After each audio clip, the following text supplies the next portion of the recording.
Welcome to Connections, a podcast from the Graymere Church of Christ in Columbia, Tennessee. Our goal is to have discussions and messages that encourage us and strengthen our faith. We appreciate you joining us. Let's keep learning and growing together. Thank you for joining us for Connections. We appreciate you spending time just to have spiritual conversations we hope that can be encouraging to you. And it's always a blessing to get to sit down and to talk about faith and how that faith works itself out in our lives. And I'm excited that we have with us today Robert Venable, who's one of the members here at Graymere. And so we know each other from that, as well as we have been at a lot of track meets and cross-country meets, just a few. watching our children compete. And so, you kind of bond with other parents in those areas. And so I'm really excited. He's sitting down with us. We're going to be talking about the way faith lives itself out in our lives and in our work. And so I'm excited about him sharing that. And I'll just give you an opportunity to kind of introduce yourself. Tell us a little bit about your family and about what you do for a living.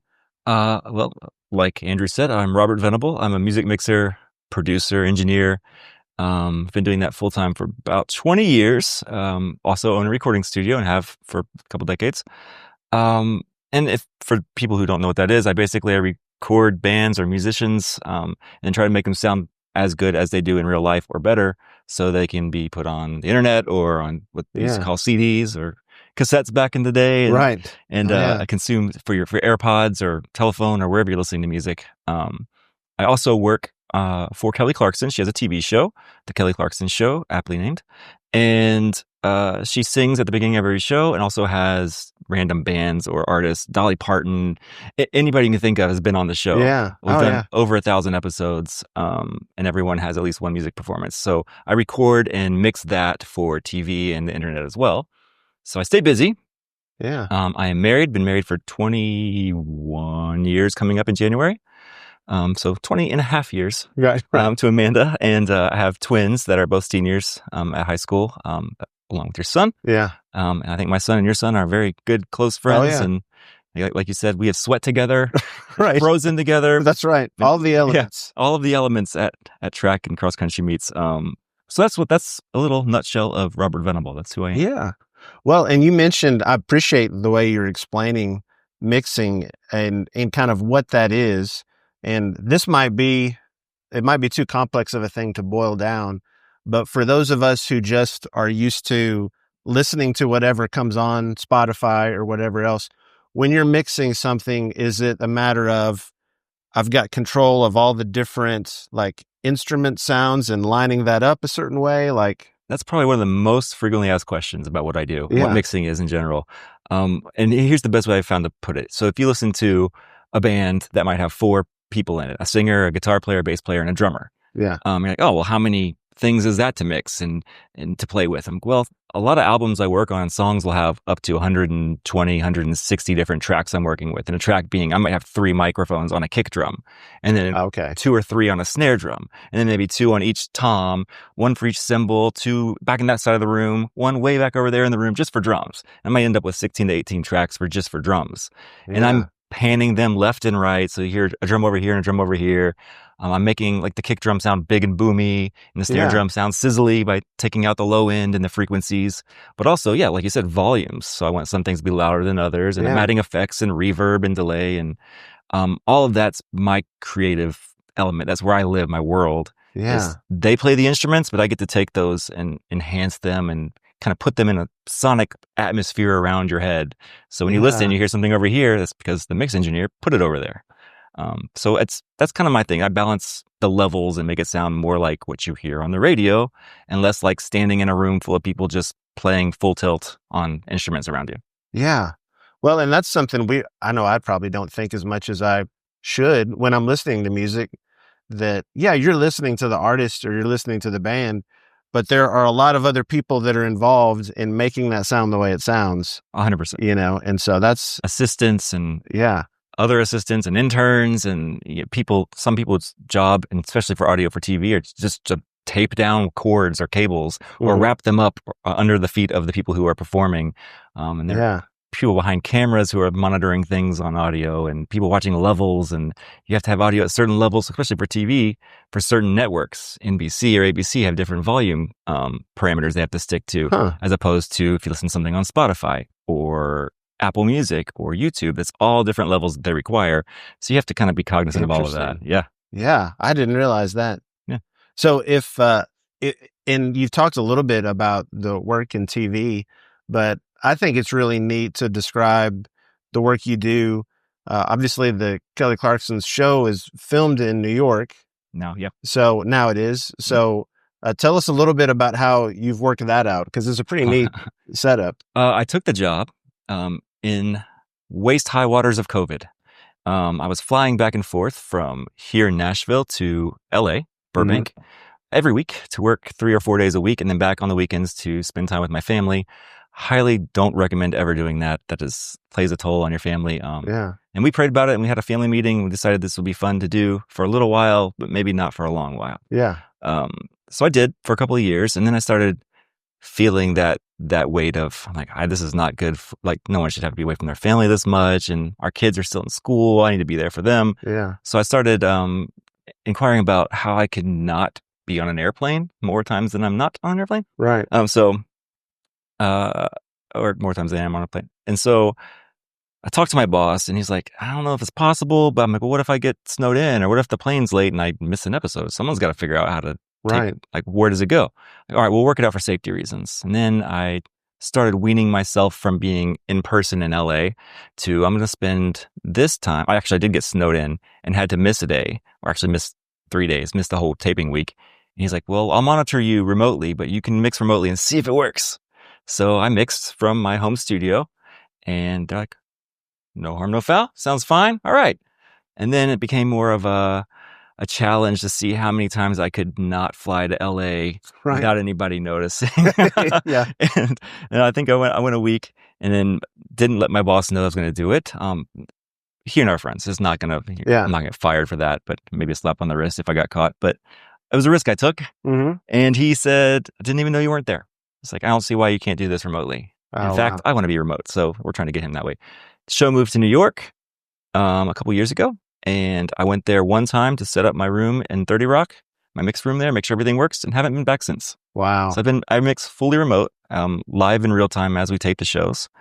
And I have the privilege of remixing stuff if I need to. But I get dressed every day, go down to my studio, turn all my gear on. I have ways to talk to my team there, my feet on the floor there, and the producers, as well as see all the different screens and teleprompters, and as close as I can get. I mean, basically what I had in my studio in LA and the one in New York, I have in my house, my home studio. So I'm able to see what I can see and hear what I can hear as if I were there.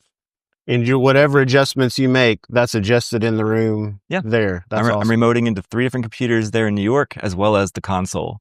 So if I push a fader here, it takes about 1/6 of a second for it to go there and come back to my speakers for me to hear the adjustment.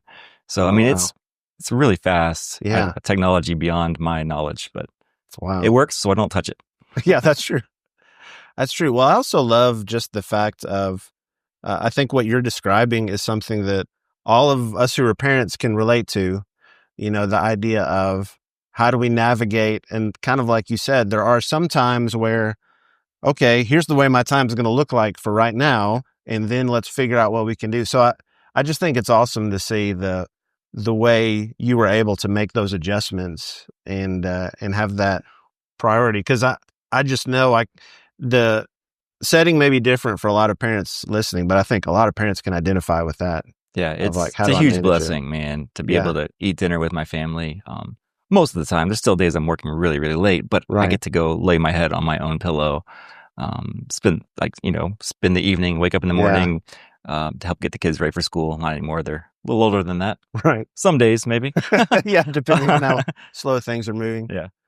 But I can just remember, I know even when you were traveling, I was impressed by the way you would try to do everything you could to get. I mean, I can remember being at one Saturday morning track meet when you took a late flight in so you could get in to see that, and that means a lot. And I think we can identify with that, trying to do everything we can to maintain that kind of balance. And as I think about the different opportunities you've had, you've gotten to work with a wide variety of kinds of music. I'm guessing you're mixing not just what Kelly Clarkson would do, but like the whole range, I'm sure, of types of music and stuff. So you've been in a lot of different settings. And as you do that and you think about your faith, what are some ways that you have found to say a little bit about who you are, about what you believe, some choices that you've had to make along the way? I could tell stories for a long time on this subject. Well, yeah. So technically I'm in two industries. I'm in music and television. Music is my industry. It's what I set out to do. That is what, say I work in the music industry. I do mix music for television, which kind of threw me into the television industry because I have to play by their rules in that corporate world and report to certain types of people in that hierarchy of leadership.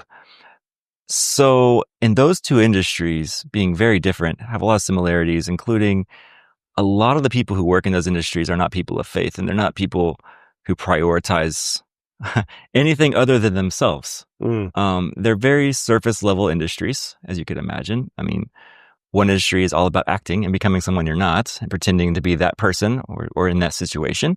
I work for reality, real talk show. It's like she is not pretending to be anybody else. She is herself. But, in Hollywood in general, there's a certain type of people. When you think of Hollywood, you're pretty much getting that kind of person. Not all, but stereotypical LA people are in LA. Right. And then in the music industry, there's all sorts of different types of bands and management and people out chasing a dollar, as I call it, where their goal in life is to see how rich they can become monetarily. And I knew that getting into this, and trust me, my wife did not marry me because of the amount of money I had. I was still a student going to audio school, but there's been a lot of temptation where it's almost like money's being dangled in front of you. Like, hey, be one of us, get this stack of cash. Hey, be away from your family for this long or this long, and the money just keeps adding up. And so my wife and I came up with the strategy a long time ago, early in our marriage. The kids were babies, where I won't chase a dollar. Like, there've been some really cool opportunities to go on the road with bands that I was a fan of. I'm like, I get to be in that band as a drummer, or I get to go on tour and mix this band. I've been offered so many really cool things, but it doesn't make sense to spend more time away from your family. I've been assigned the role of a husband and a father, where I need to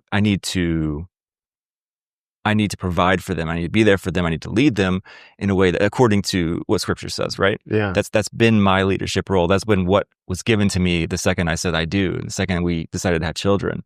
Like that has been put on me by God. Yeah. So who am I, Robert Venable, a music guy, to say, not that, this is what I'm going to do. I'm going to go get that money. I'm going to go be away from my family for weeks and weeks and weeks and come back to them. What good does that do? Like, there's no sense in acquiring all this money and being away from my family. I'm going to come back to an empty house. Yeah. Because they're not going to want to be around somebody who's not there. They need a dad. They need a husband. Yeah. So we came up with the agreement that I'm not going to chase a dollar. We're not chasing money. Like, money will happen. We'll pay our bills. And you just need to be here to be a father and a husband. And it wasn't one of those things where my wife's here and I'm here and we're like this, like, no, you need to do this. No, you need to do this. So, like, how do we keep that from happening? Yeah. I can think of less times on one finger than times my wife and I have fought. Like, because we come together and I don't know, that's magic. I don't know.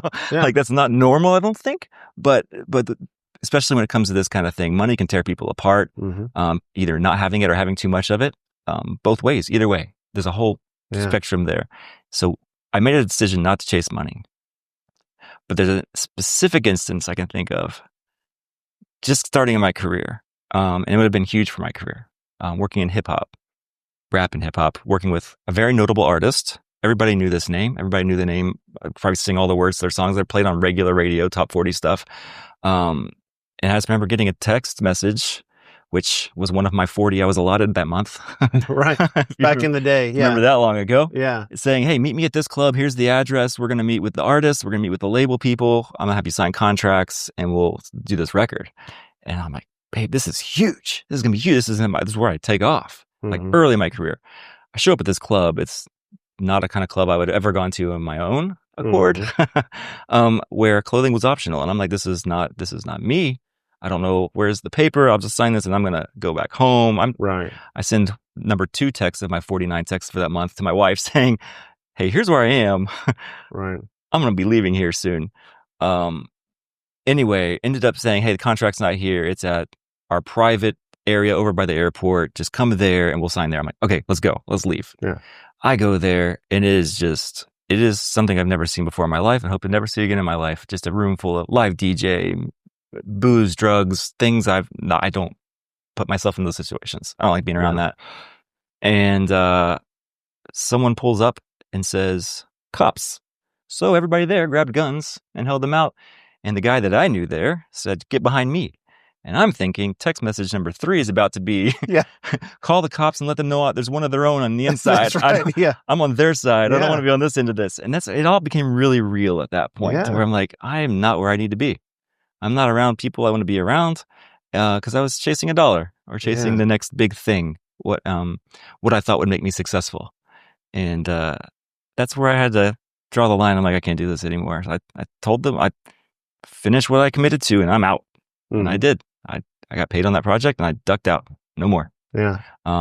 And randomly enough, I don't believe in random stuff. I don't know why I said that, but in a way that only the Lord works. Right. I got offered the keys to a recording studio upon 1 hour of meeting a gentleman who owned one, who would say, I only want a Christian guy to work here because of a phone call I got from a guy I graduated from school with years before. Said, I went there for a job interview. He said, "You're not the guy. I'm not the guy, but I know who needs to be." So he gave me his phone number and said, he's looking for a Christian guy. You need to be the guy. Calls him. I called the studio owner. He gave me the keys. Like, this is your studio now. Wow. So I ran that studio for a while. Worked with a lot of Christian artists, a lot that you've probably heard of, and probably way more that you never have. Right. It just changed the trajectory of where I was going. Yeah. And I was happier. I was more fun. It wasn't as much money. Yeah. But I really, really, like, my joy, internal joy just exploded because I'm working with people who are like-minded and wanted to accomplish the same thing I wanted to accomplish, not just, getting rich or whatever the next thing for their project was. Good for them, but that wasn't my trajectory. Yeah. Yeah. Well, and that's just so powerful to hear, making that choice and kind of the stark contrast. And I love how you described you and Amanda just sitting down and saying, all right, let's form this plan together, because, we probably all know that when you're looking at number one source of conflict in married relationships, a lot of it has to do with money. Yeah. And so the fact that you guys are on the same page saying, here's our plan, that's a huge, awesome example. And then just making that decision. And I would imagine you've gotten to be around a lot of people who have, chased after the wealth or the dollar. And so probably even since then, you've gotten to see what the results of that look like, even up close with people. Oh yeah. I see that a lot. Money will control your life. And usually not in a good way. Some of my very closest friends have a lot of it. And some of them choose to give a lot of it away. Because they say, I asked them, why? I'm like, you make millions. What are you doing with your millions? Like, getting rid of it as fast as I can. Like, why would you do that? So many people would love to have a fraction of that. They're like, because I thought it would make me happy. I hear that all the time. It's a very stereotypical thing to hear. Yeah. I hear that all the time. Like, I thought it would make me happy. Yeah. I'm like, that's true. And I've heard it firsthand. I see it firsthand. That's powerful. That what you've heard is, I thought, past tense. I used to think this would make me happy, and I figured out it doesn't.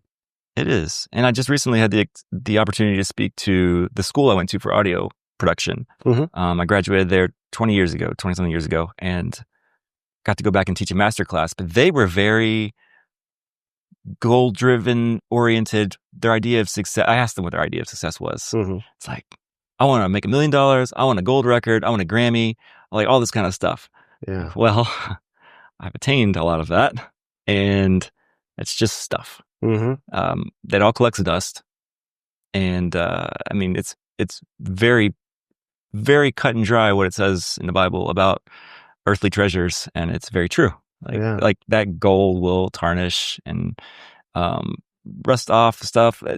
Just so much dust on. I'm proud of what I've done. I'm proud of my accomplishments. Sure. Let's start off by saying that I have a talent that God gave me that not a lot of people have or have figured out how to use. But I figured it out. I love what I do. I have a platform that was given to me, and I need to use that for why I have the platform in the first place, not for why I feel like I have a platform.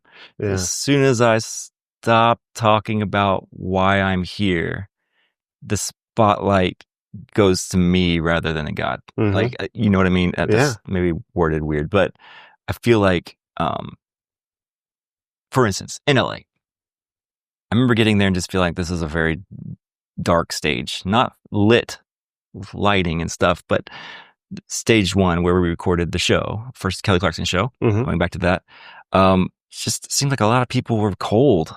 I'm like, this is weird. Like, coming from Nashville, which is a good old boy, Southern hospitality. Right. Yeah, a little different. I mean, you see how I am. I talk to people. I don't care. I don't know. Just happy. Hold doors for you. Ask how you're doing. That's how I was raised. That's how I am. I get there and people started asking, why are you so nice?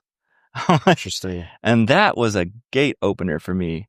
Like, we saw you with all these tattoos and we didn't want to talk to you, but then like you held the door for me and you asked how my day was and you like looked me right in the eyes. I'm like we don't do that in LA. I'm like, why not? So I got to use that as an opportunity to kind of talk about like, I'd always say just a good old Christian boy from the South. And then some people just, that's the end of that statement. You just keep going. But it planted a seed with a few people. And it was kind of cool. And then some people were like, oh, you're a Christian. I am too. I didn't know that. Like, well, that's a good thing or a bad thing, but probably wish you did know that more about me. But like, if you look at my tattoos, I've got David and Goliath and Paul from the shipwreck with Jesus and angels. And like, I kind of write my favorite stories on me, literally, as a conversation starter. But I remember one day I just put on a hoodie that said, unknown locally, heavenly known. That's the only 4 words on the hoodie, and it's really big on the back of it.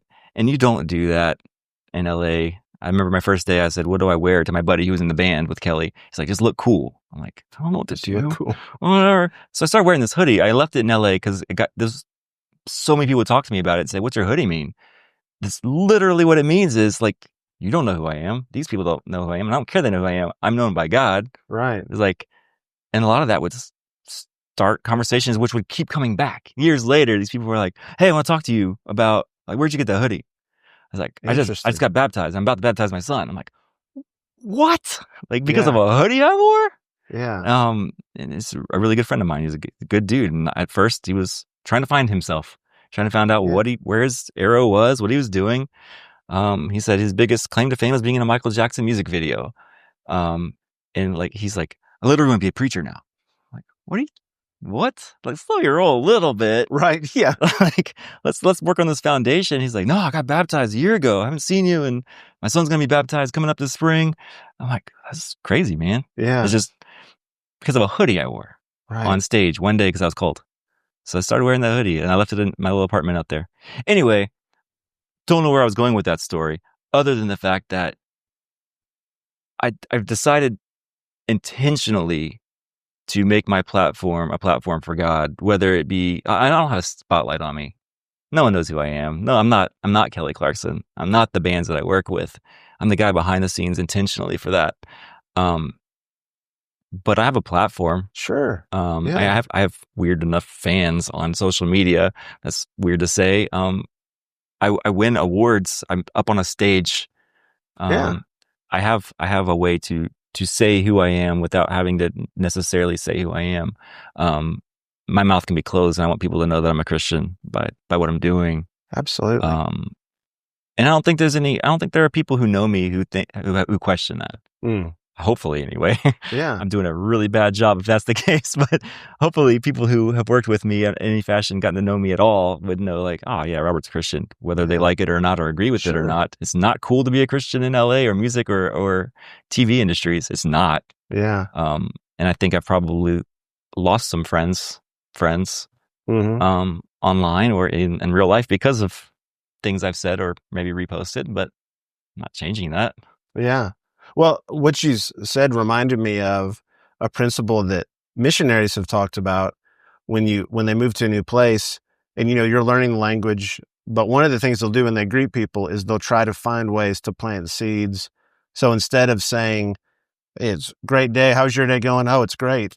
They'll say something like, God's blessed us with a great day. Yeah. Or something like that, so that it gives some room there to follow up with that. And so your statement about, well, good old Southern Christian boy, that was opening a door for people if they wanted to walk through it. Whereas if you just said, I'm from the South, you might not have had that opportunity. No. And to list, as you mentioned, some of these industries where people are chasing after something that's not fulfilling, how awesome is it to have a presence there where if they are looking, they can find something different. No. They can see, okay, maybe there's a different way to do all this. And here's the thing too about me personally. I pretty much wear this every day. I wear black, all black, and I've got tattoos, and I ride a Harley, and I listen to rock music, and whatever. I'm a different human than you, or you, my wife. Right. Like we have our own styles and personalities, and the kind of people who might gravitate to my style of human might not be the type of people who gravitate to your style of human or your style of human or your style of human, right? Now, I'm saying with music, no one listens to the exact same music as everybody else. Yeah. Like there are genres, but like I might like this band, not this band. I might watch this TV show, not this TV show, because there are things that you like as a human. Yeah. And so I am somebody's flavor of human that they like to get around and become friends with and talk to. So if like you went up and said, hey, I want to talk to you about God, they're like, not that guy. Right. But if I'm especially like, hey, if they know you're a preacher. Oh, and I'm just seriously, because you think, oh, this guy's supposed to. Right. This is his thing. This is what he does. Which I have an edge on. I'm not supposed to. I mean, but like they're coming up to me like, this guy's cool. Like, I've got tattoos too, and I wear all black. This guy must be some guy like me. And then all of a sudden I sneak in with a good old, Christian Southern boy. Sure. And it opens the door to a different crowd. And as far as I can tell, I guess that's my mission. I feel like maybe that's my inside edge, is reaching the people who the little old lady I saw earlier tonight probably doesn't want to talk to, or he doesn't want to talk to her. Like, why would I have nothing in common with this lady, or this lady would have nothing in common with that guy?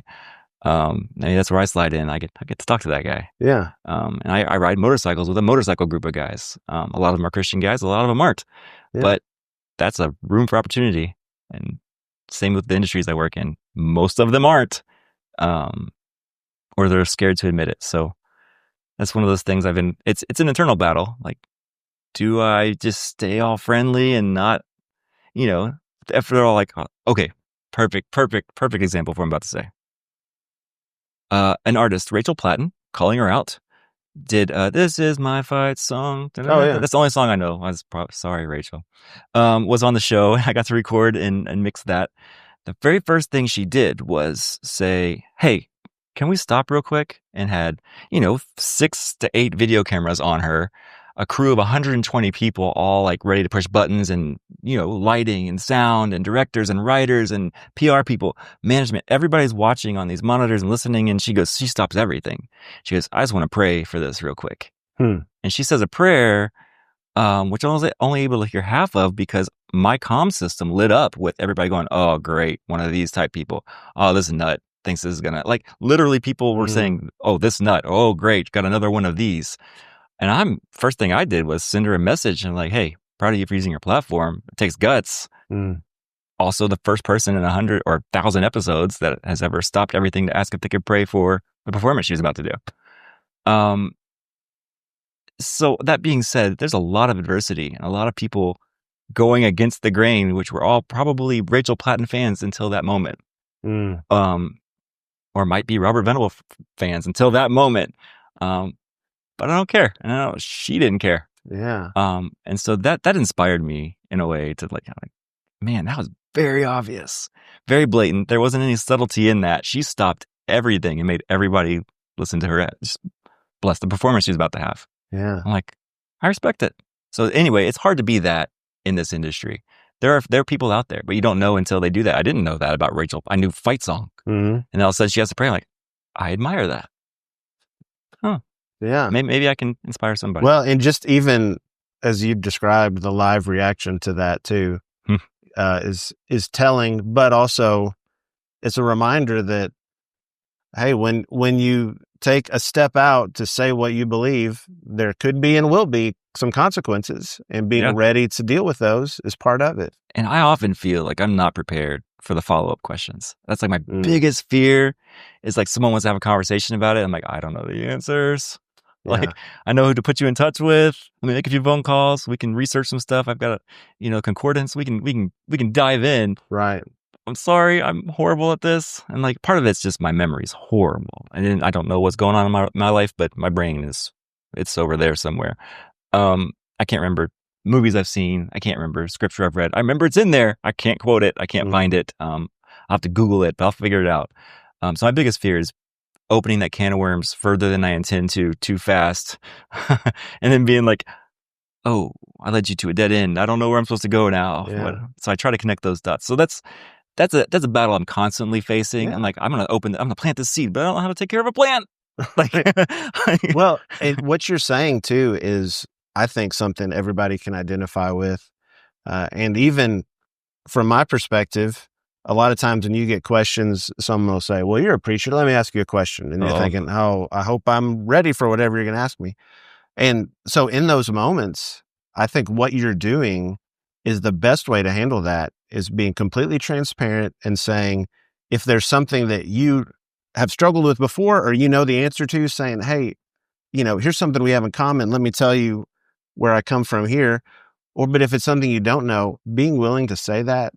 Yeah. I've found that sometimes we're afraid to say if we don't know the answer to questions, and we're afraid maybe people lose some respect. Yeah. But I think I've gained more respect when people are honest about, I'll have to get back to you and, follow up on, let me talk to someone, let me spend some time in the Word, and then let me get back to you on that.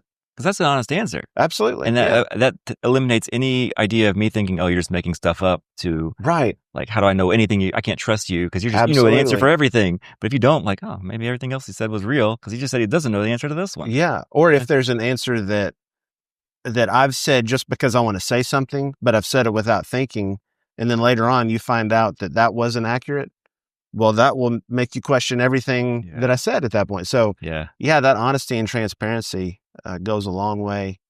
And I don't want to embarrass you, but you did mention awards, and I know you've won at least a couple of, or the Kelly Clarkson Show has won at least a couple of Emmys. I have 4 Emmys for music mixing for the show.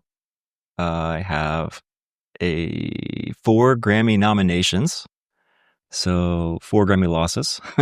And I have 2 gold records, one actually hanging on the wall and the other one I haven't gotten yet. But wow. I've done things, and that was my goal. When I started making music, I was like, I want a Grammy. Because I was a kid and didn't know better. Sure. But that was my idea of success was, once I get a Grammy, I'm successful. Yeah. So wrong about that. I still don't have a Grammy, but maybe I would. Well, I just love the fact that I can always say in the times that you have helped run sound here at Graymere that we have an Emmy award-winning sound program. That just feels good. That's a good thing to know. Need a little shout out in the liner of the of the bulletin every week. That's right. Yeah, just a little asterisk down the bottom. Emmy award-winning. Like what you hear? That's Venmo. But just gonna ask you a couple questions on the back. And I appreciate you being willing to share and just giving us some insight. That's the world we live in with our occupations is often so different. And so the fact that you get to interact with different kinds of people and get to do something different than probably a lot of us get to, it's great to see that insight into that world. And it's just really encouraging to hear stories about, hey, there are people everywhere who are searching, and there are ways that we can reach out to people, whatever our occupation is or wherever we are.